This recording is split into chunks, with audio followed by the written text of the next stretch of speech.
Assalamualaikum warahmatullahi wabarakatuh. Bertemu lagi dengan aku Miri Umri dan masih di channel Mr. Miri. Nah teman-teman semuanya, hari ini kita akan belajar lagi ya. Jadi kita belajar terus memberikan persiapan teman-teman untuk menghadapi tes KDCAT baik yang ingin mendaftar CPNS ataupun sekolah kedinasan. Dan materi hari ini tentang TIU, tes intelijensi umum untuk kategori soal silogisme.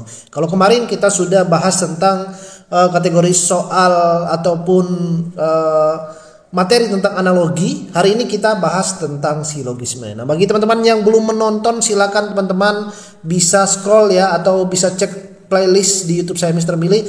Di sini banyak materi-materi tentang TWK, TKP, TIU. Teman-teman silakan belajar untuk persiapan tes SKDCAT. Dan sebelum itu atau sebelum kita lanjut, silakan bagi teman-teman yang belum subscribe ya, silakan tekan tombol subscribe-nya agar kita semakin semangat memberikan materi edukasi informasi tentang penerimaan CPNS, sekolah kedinasan ataupun P3K.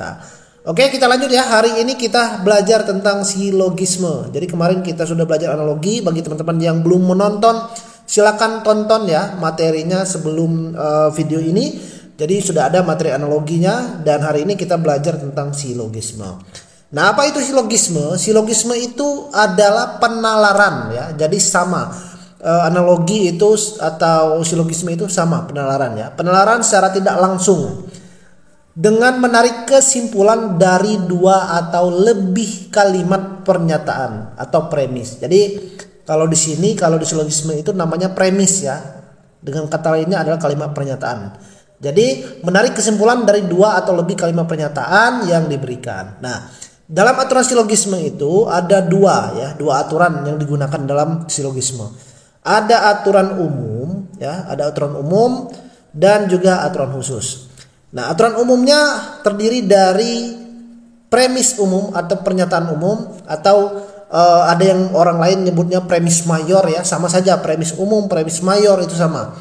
Nah, premis umum atau premis mayor atau kalimat pernyataan ini biasanya ada kata-kata semua, setiap, atau tidak ada. Nah, kalau tidak ada itu biasanya tandanya seperti ini atau ini ya. Nah, itu artinya tidak ada atau kata lainnya ingkaran atau negasi. Nah, kemudian kalau premis partikular atau pernyataan ya, partikular atau disebutnya premis minor. Jadi yang membedakan premis minor dan mayor ini, kalau premis mayor ini bisa dikatakan kalimat utama ya, kalimat kesatu lah, kalimat kesatu. Kalau premis minor ini kalimat keduanya. Nah, kurang lebih simpelnya seperti itu. Jadi kalau kalimat kedua atau premis partikular itu kata-katanya biasanya ada sebagian, beberapa, ada, dan juga sementara. Nah, ini kata kuncinya ya. Jadi kalau premis umum tadi ada semua, setiap, atau tidak ada. Tetapi kalau premis partikular ada sebagian, beberapa, ada, dan juga sementara. Nah, kalau aturan khusus itu penggunaan maka dan juga jika, atau jika dan juga maka ya. Nah, di sini nanti kita akan belajar apa itu modus ponen, modus tollens, dan juga silogisme. Nah, kita akan belajar juga. Jadi ini sebagai pengantar saja. Dalam silogisme itu ada aturannya, aturan umum dan juga aturan khusus. Nah, kita masuk ke aturan umumnya. Nah, dalam aturan umum ini setidaknya ada 4 ya, ada 4 tipe ya yang masuk dalam aturan umum ini. Nah, jadi seperti ini. Kalau kalimat tersebut ya diawali dengan premis umum, kemudian kalimat keduanya ya premisnya atau premis keduanya premis umum juga, maka hasilnya premis umum. Contohnya seperti ini. Nanti contoh soalnya seperti ini ya. Semua pemain bola berlatih dengan semangat. Nah, ini kan premis umum ya, atau pernyataan umum. Kemudian kalimat keduanya, semua pemain bola masuk final. Nah, jadi ini premis umum juga. Jadi kesimpulannya ya, kita ngambil kesimpulan dari dua kalimat ini. Jadi kesimpulannya apa? Kesimpulannya juga harus premis umum juga ya. Semua pemain bola berlatih dengan semangat dan masuk final. Nah ya, jadi biasanya untuk jawabannya ini sudah disediakan dari yang membuat soal ya. Jadi kita tinggal memilih nanti. Kemudian tipe kedua ya, kalau ada premis umum bertemu dengan premis partikular, maka kesimpulannya juga premis partikular. Nah ini ya. Kalau umum tadi, kalau sama-sama umum bertemu umum, maka kesimpulannya umum kalimatnya. Tapi kalau kalimatnya umum, kemudian kalimat keduanya itu partikular ya atau premis minor, maka jawabannya atau kesimpulannya juga premis partikular atau premis minor. Nah, contoh kalimatnya seperti ini. Setiap murid di kelas adalah pelajar. Nah, setiap ya, ini premis umum. Yang kedua, beberapa pelajar bisa bahasa Inggris. Nah, ini adalah premis partikular ya, premis partikular. Nah, beda ya. Jadi jawabannya adalah premis partikular yang diambil. Nah, jadi beberapa, beberapa ini ya, pelajar di kelas bisa bahasa Inggris. Nah, jadi kalau kata setiap maka yang diambil beberapa ya. Kalau kalimat keduanya itu premis partikular. Kemudian tipe ketiga, kalau premis umumnya negatif atau negasi atau ingkaran ya. Negatif ini bisa diartikan negasi ya, tadi negasi atau ingkaran. Nah, kata lainnya. Kalau premis umum negatif bertemu dengan partikular positif, maka hasilnya atau kesimpulannya premis partikular negatif. Contoh kalimat seperti ini. Setiap anak tidak, ini tidak ya, tidak hobi jajan. Setiap anak, setiap ini adalah premis umum ya, premis umum. Sebagian ini premis partikular. Sebagian dari pelajar dalam kondisi sehat. Jadi premis partikular negatif hasilnya atau kesimpulannya. Premis partikular, diambil berarti sebagiannya ini ya, sebagian, premis partikular. Pelajar tidak, karena ada negatifnya. Jadi tidak atau negasi atau ingkaran, tidak hobi jajan. Nah, itu ya. Kemudian aturan keempat ya, atau tipe keempat, premis satu atau kalimat satu, kalau premis partikular, kalimat duanya premis partikular juga, maka kesimpulannya biasanya tidak akan kalian dapatkan atau tidak ada kesimpulan. Seperti ini. Ada beberapa orang suka makan semangka. Ini. Tetapi Adi sering makan nasi. Jadi tidak ada saling kaitannya. Nah, ya. Tidak ada saling kaitannya. Jadi biasanya tidak dapat disimpulkan. Terkadang ada beberapa soal yang tipe soalnya seperti ini. Tapi ini sangat jarang. Nah, ini teman-teman hanya sebagai pengetahuan saja ya. Nah, kemudian aturan kedua. Aturan kedua tadi aturan umum, kemudian aturan kedua. Aturan kedua ini adalah aturan khusus. Nah, soal aturan khusus inilah yang biasanya paling banyak masuk dalam tes SKDCAT kategori TIU ini. Nah, di sini ada istilahnya modus ponen, modus tolen, dan juga silogisme. Nah, teman-teman, ini hanya istilah saja. Tetapi kita ke rumusnya ya. Kita lihat rumusnya. Jadi cara bacanya ini ya, ini P ini adalah premis ya, premis 1, premis 2 atau kalimat 1, kalimat 2. Nah, P terus ada tanda panah Q, ini cara bacanya adalah jika, jadi kayak gitu ya, jika titik misalnya maka titik. Nah, kemudian ini adalah premis juga atau kalimatnya juga. Nah, kita lihat untuk modus ponen ini. Premis 1, jika P maka Q, kemudian premis 2 adalah jika P. Nah, jadi biasanya kalau kalimat seperti ini ya, biasanya ada pengulangan di premis 1 dan premis 2-nya itu ada pengulangan sama kalimatnya. Jadi kalau premis 1 jika P maka Q, kemudian premis 2-nya jika P, maka jawabannya adalah jika Q ya. Contoh soalnya seperti ini. Jika Budi rajin belajar, maka ia lulus. Jika Budi rajin belajar ini masuknya adalah P ya. Nah, maka ia lulus PNS, ini Q. Kemudian Budi siswa yang rajin belajar, ini P-nya lagi. Nah, jadi kalau P maka Q, kemudian premis keduanya atau kalimat keduanya P, maka kesimpulannya adalah Q ya. Nah, kesimpulannya Q. Yang mana Q? Ini maka ia lulus PNS. Jadi Budi lulus PNS. Itu ya aturan pertama. Aturan kedua, modus tolen ya. Jika P maka Q, premis kedua ingkaran Q ya, ingkaran Q atau negasi Q. Jadi kalau tanda seperti ini atau seperti ini biasanya negasi atau ingkaran atau tidak ya. Jadi menunjukkan kalimat yang negatif.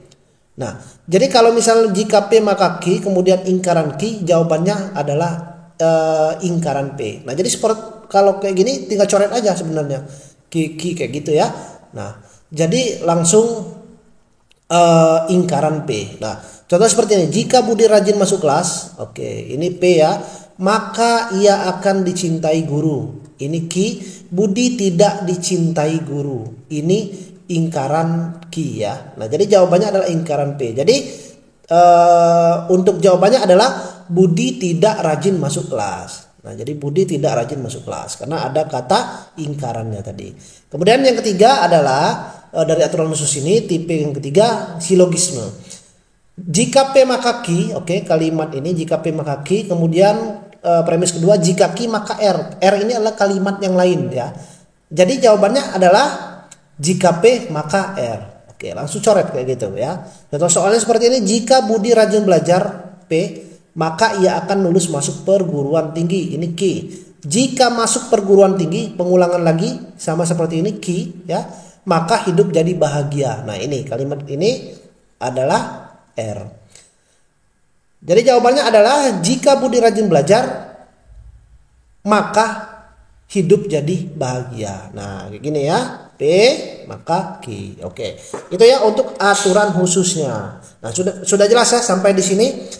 Jadi sebenarnya simple untuk belajar silogisme ini simple. Asal teman-teman rajin berlatih, maka akan mudah untuk menemukan polanya ya.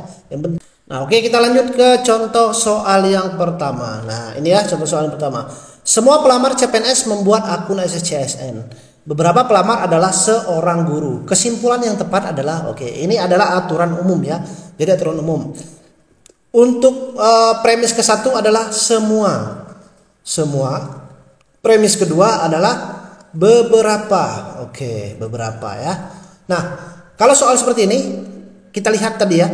Jadi kalau semua premis 1, premis kedua atau kalimat kedua beberapa, maka jawabannya adalah beberapa awalnya. Jadi langsung aja kita eliminasi. Yang ini salah ya. Nah, tinggal 3 lagi. Nah, kira-kira yang mana jawabannya ya? Jadi kalau seperti ini kita ambil berarti yang beberapanya. Beberapa pelamar CPNS adalah seorang guru. Beberapa pelamar CPNS adalah seorang guru. Apakah yang C benar? Oke, benar. Karena kenapa?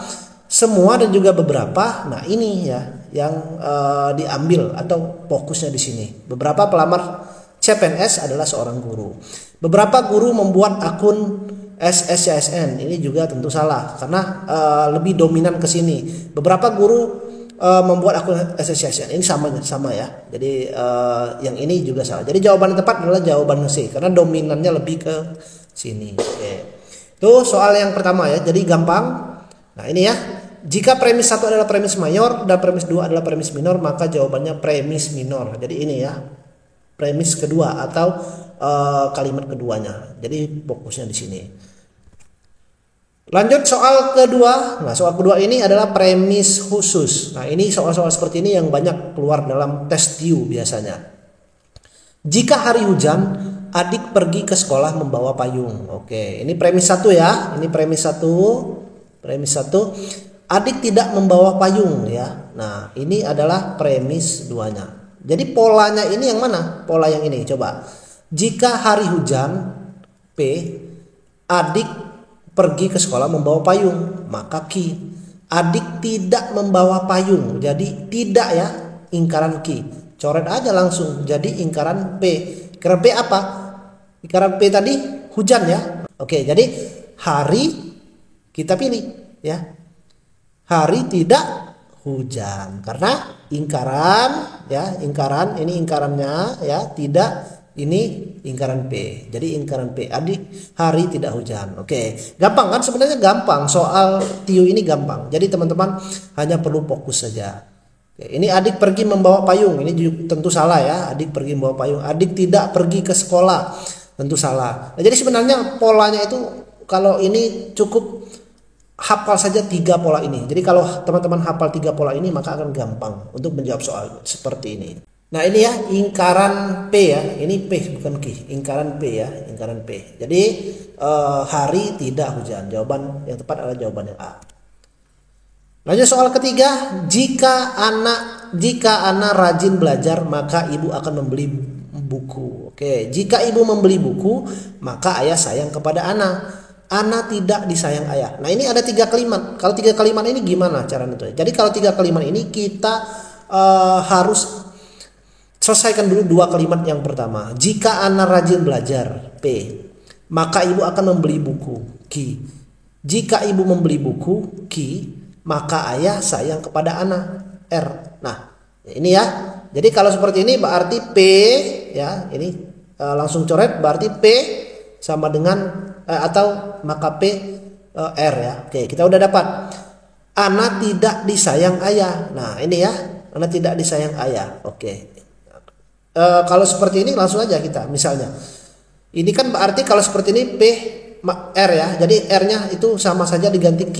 Jadi R atau Q. Nah, eliminasi saja langsung. Jadi ingkaran P ya jawabannya. Yang mana ingkaran P? P ini tadi sini. Berarti Ana tidak rajin belajar. Udah kita pilih Ana tidak rajin belajar. Ya udah, jawabannya adalah jawaban yang D. Jadi ingkaran P, Ana tidak rajin belajar. Oke, gampang kan? Soal TIU ini enak loh. Karena polanya itu adalah pasti pola untuk soal TIU ini. Asal kita tahu rumus dan kita rajin-rajin latihan.